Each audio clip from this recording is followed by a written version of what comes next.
Good morning student, happy new year. હવે આજે standard 9th ઇંગ્લિશની અંદર આપણે લેંગ્વેજ ફંક્શન્સની આપણે ચર્ચા કરવાના છીએ. અને આપણે ટેક્સ્ટ બુકની અંદર ઘણી બધી બાબતોની ડિસ્કસ કરી ચૂકેલા છીએ અને આજે ગ્રામર ટોપિક છે આપણે, અને એ ગ્રામર ટોપિક છે એ લેંગ્વેજ ફંક્શન અને બહુ જ ઇમ્પોર્ટન્ટ છે. અને આપણા જે 3 તારીખે જે એક્ઝામ આવે છે, 3 તારીખની એક્ઝામની અંદર આ જે લેંગ્વેજ ફંક્શન છે એ લેંગ્વેજ ફંક્શન આપણી જે ફર્સ્ટ ટેસ્ટની જે એક્ઝામ જે છે એ ફર્સ્ટ ટેસ્ટની એક્ઝામની અંદર 9 કે 10 માર્ક્સની અંદર એ પૂછાવાનું. તો હવે આ જે લેંગ્વેજ ફંક્શન છે એ સૌથી પહેલા તો મેચ એ વિથ બી ની અંદર આપણે પૂછીએ. એના સિવાય આપણે કમ્પ્લીટ ધ સેન્ટેન્સ ની અંદર આપણે પૂછી શકીએ. આવા 2-3 ઓપ્શન છે. એમસીક્યુઝ ની અંદર આપણે પૂછી શકીએ છીએ. એ રીતે આપણે પૂછાશે. તો સૌથી પહેલો ટોપિક છે ડિસ્ક્રાઇબિંગ ટાઈમ. તો ડિસ્ક્રાઇબિંગ ટાઈમ ની અંદર આપણી જોડે ઘણા બધા કંજક્શન્સ છે.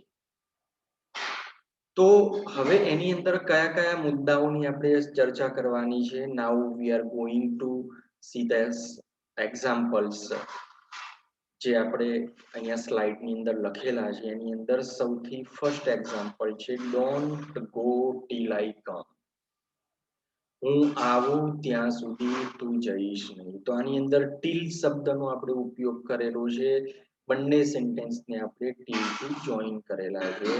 અને TILL તમે દેખી શકો છો. મારું કર્સર પણ ત્યાં છે અને એને અંડરલાઈન પણ આપણે ટીલની નીચે કરેલી છે.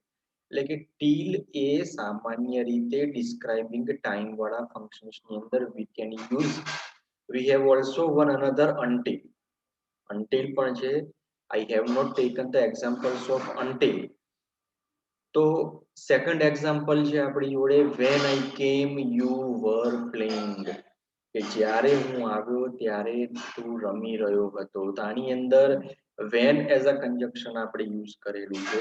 તો એ પણ તમને ટાઈમ બતાવે છે. when ની જોડે આપણે while વાપરીએ છીએ.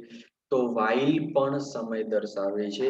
તમે જોઈ શકો છો કે આની અંદર આ જે કંજક્શન્સ નો આપણે ઉપયોગ કરેલો છે એની અંદર તમે જોશો તો 4th નંબરનું એક્ઝામ્પલ જોઈ લો. તો એની અંદર છે ને તમને આ ટાઈમ વાળું સેન્ટેન્સ છે. યુ કેન સી, તમે જોઈ શકો છો કે એની અંદર એટ નો ઉપયોગ કરેલો છે અને એની અંદર ટાઈમ વાપરેલો. બટ while વાપર્યું છે ફર્સ્ટ, સેકન્ડ, થર્ડ સેન્ટેન્સ ની અંદર. પછી when વાપરેલું છે, till વાપરેલું છે. તો આ બધા જે ફંક્શન્સ આ બધા જે શબ્દો વાપરેલા છે એની અંદર સમય બતાવ્યો નથી, તેમ છતાં પણ it's a time function. 4th નંબરનું એક્ઝામ્પલ છે the function started at 9 AM. Before I came you head done it. તો હું આવ્યો એની પહેલા તમે તમારું કામ પૂરું કરી દીધેલું હતું. તો before is also used in the time language function. After, write this answer after I tell you. હું કહું પછી આ જવાબ લખવાનું છે. તો તમે જોઈ શકો you can see in all the 6 sentences after, before, at, while, when, till. આ બધા જે કંજક્શન્સ છે એ બધા કંજક્શન્સ નો ઉપયોગ આપણે ટાઈમ વાળા લેંગ્વેજ ફંક્શન્સ ની અંદર તમે કરી શકો છો. એટલે કે એટલું માત્ર ને માત્ર એટ એ ટાઈમ વાળું કંજક્શન આપણે ના કહી શકીએ. એની અંદર આ બધા જ શબ્દોનો આપણે ઉપયોગ કરતા હોઈએ છીએ. હવે બિફોર અને આફ્ટર ની અંદર તમે જોઈ શકો છો કે બિફોર ની અંદર simple past tense and the past perfect tense આપણે યુઝ કરેલું છે. જ્યારે આફ્ટર વાળા સેન્ટેન્સ ની અંદર સિમ્પલ ટેન્સ, પ્રેઝન્ટ ટેન્સ નો ઉપયોગ આપણે કરેલો છે. તો બિફોર અને આફ્ટર એવું નેસેસરી નથી કે બિફોર ની અંદર સાદો ભૂતકાળ અને પૂર્ણ ભૂતકાળ જ જોઈએ, ઇટ ઇઝ નોટ નેસેસરી.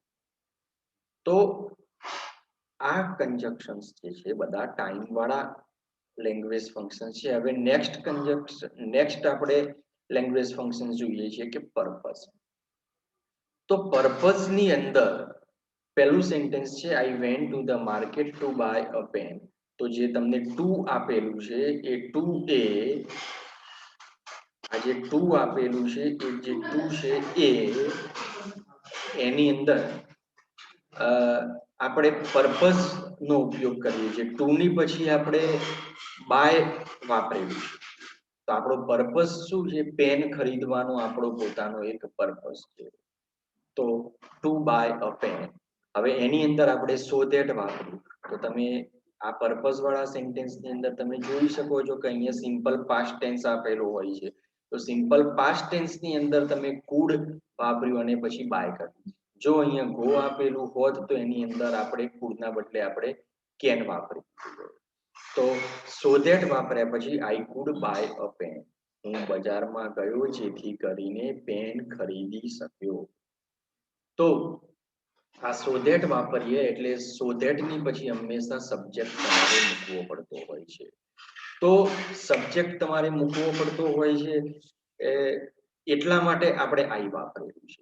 અને કુડ વાપર્યું એટલે સાદા ભૂતકાળના. હવે સો ધેટ અને ઇન ઓર્ડર ધેટ જે છે એ બંને એકદમ સરખા છે, quite similar to each other.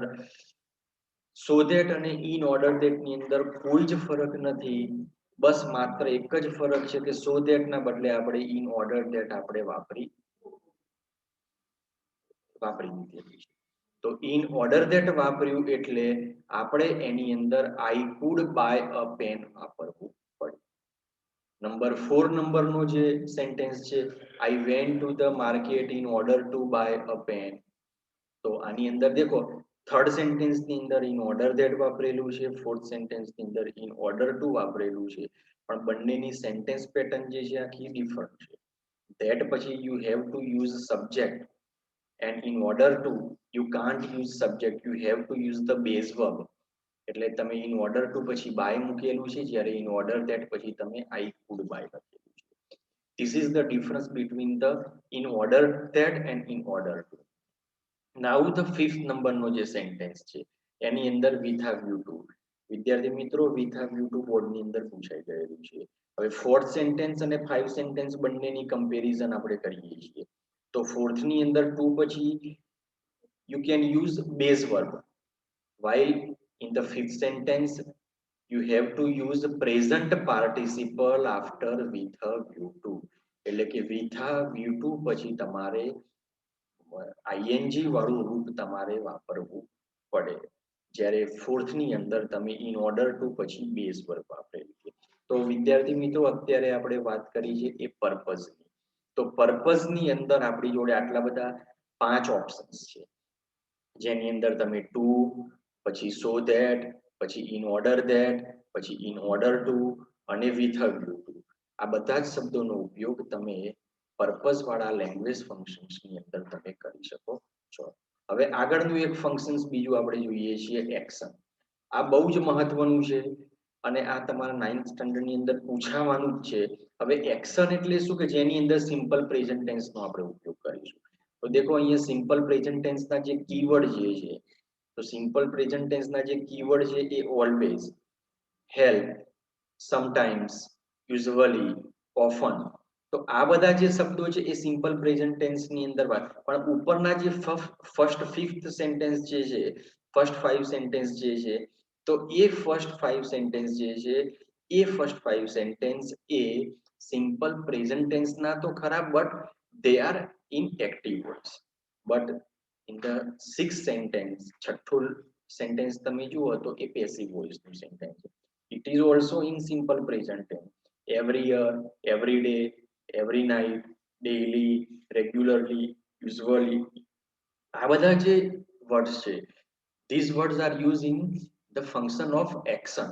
Action વાળા ફંક્શન ની અંદર તમે always, never, sometimes, usually, often, regularly, daily, rarely, every year આ બધા જ શબ્દોનો ઉપયોગ તમે એક્શન વાળા ફંક્શન્સની અંદર કરી શકો છો. તો અત્યાર સુધીમાં આપણે જેટલા પણ 3 ફંક્શન્સ જોયેલા છે એ ત્રણ ફંક્શન્સની અંદર આપણે આ રીતની પરિસ્થિતિ હતી. દેખો સૌથી પહેલું આપણું ફંક્શન આપણે જોયું કે ટાઈમની પછી આપણે જોયું પર્પઝ અને પર્પઝની પછી એક્શન. તો 3 આપણે લેંગ્વેજ ફંક્શન્સ જોયા. તો ટાઈમની અંદર કયા કયા શબ્દોનો આપણે ઉપયોગ કર્યો, જેમ કે ટીલ, અનટીલ. અહીં એક વસ્તુ યાદ રાખજો કે અનટીલ ની અંદર સિંગલ એલ આવે છે, જ્યારે ટીલ ની અંદર ડબલ એલ આવે છે. Before, after, when, while. તો આ બધા જ આના સિવાય બી એટ છે, ડ્યુરિંગ છે, આ બધા શબ્દોનો ઉપયોગ પણ ટાઈમ વાળા ફંક્શન્સ ની અંદર આપણે કરી શકતા હોઈએ છીએ. આની અંદર ટેન્સની પણ સિમ્પલ પ્રેઝન્ટ ટેન્સ બી આવી શકે છે, સિમ્પલ પાસ્ટ ટેન્સ નો પણ ઉપયોગ કરી શકીએ છીએ, પાસ્ટ કન્ટિન્યુઅસ ટેન્સ નો પણ ઉપયોગ કરી શકતા હોઈએ છીએ. એટલે એનો પણ આપણે અહીંયા ઉપયોગ કરતા હોઈએ છીએ. એટલે ટાઈમ વાળા ફંક્શન્સ નો આખો આ ટેબલ આપેલો છે, એની અંદર કયા કયા શબ્દોનો આપણે ઉપયોગ કરીએ છીએ. એ જ રીતે પર્પઝ. તો પર્પઝ ની અંદર to, so that, in order to અને વિથ અ વ્યૂ ટુ. આ પાંચે પાંચના ઉદાહરણ આપણે આગળ સ્લાઇડ ની અંદર આપણે જોઈ ચૂકેલા છીએ. પણ આ પાંચે પાંચ જે ઉદાહરણ છે એ પાંચે પાંચ ઉદાહરણનો ઉપયોગ આપણે પર્પઝ વાળા સેન્ટેન્સ ની અંદર કરીએ છીએ. One more important thing for your knowledge કે પર્પઝ ની અંદર જ્યારે આપણે સો ધેટ વાપરીએ છીએ તો કમ્પ્લીટ ધ સેન્ટેન્સ ની અંદર આનો ટુ વાળા વાક્યમાંથી સો ધેટ નો ઉપયોગ આપણે કઈ રીતે ફેરવીએ છીએ એ પણ આપણે સ્લાઇડ ની અંદર જોઈ લીધું. તો આનો મલ્ટિપલ આપણે યુઝ જોયો છે. સો ધેટ કઈ રીતે વાપર્યું, સો ધેટ માંથી ઇન ઓર્ડર ટુ કઈ રીતે યુઝ કર્યું, ઇન ઓર્ડર ટુ માંથી આપણે વિથ અ વ્યૂ ટુ ઉપર કઈ રીતે ગયા, અને સૌથી પહેલું સેન્ટેન્સ તમને ટુ વાળું આપેલું હતું. તો એક જ સેન્ટેન્સ ઉપરથી તમે બીજા 4 સેન્ટેન્સ કઈ રીતે બનાવે એની પણ ફોર્મ્યુલા આપેલી છે. એટલે એક્ઝામ ની અંદર જો તમને મેચ એ વિથ બી ની અંદર આપેલું હોય, અધરવાઇઝ તમને કમ્પ્લીટ ધ સેન્ટેન્સ ની અંદર પણ આપેલું હોઈ શકે છે. એનીથિંગ મે બી આન્સર. પણ તમે આ જે બેઝિક ફોર્મ્યુલા છે એને યાદ રાખશો તો તમને વાંધો નહીં આવે. હવે એક્શન ની વાત કરીએ તો એક્શન ની અંદર આપણે આ બધા સમયદર્શક શબ્દોનો ઉપયોગ કરીએ છીએ. Always, never, sometimes, usually, often. અને પેસિવ વોઇસ એટલા માટે કરી લખેલું છે મેં કે તમે સિમ્પલ પ્રેઝન્ટ ટેન્સ નું પેસિવ વોઇસ તમે એને ગણો છો. એટલે કે આપણે જે એક્શન વાળી જે સ્લાઇડ જોઈ તો એની અંદર જે છેલ્લું સેન્ટેન્સ હતું એ છેલ્લું સેન્ટેન્સ પેસિવ વોઇસ નું હતું. જ્યારે ઉપરના જે સેન્ટેન્સ હતા એટલે કે ઓલવેઝ, નેવર, સમટાઈમ્સ અને ઓફન વાળા, તો એ બધા જે સેન્ટેન્સ હતા એ એક્ટિવ વોઇસ ના અને સિમ્પલ પ્રેઝન્ટ ટેન્સ ના હતા કે જેની અંદર આ સમયદર્શક શબ્દોનો આપણે ઉપયોગ કરેલો હતો.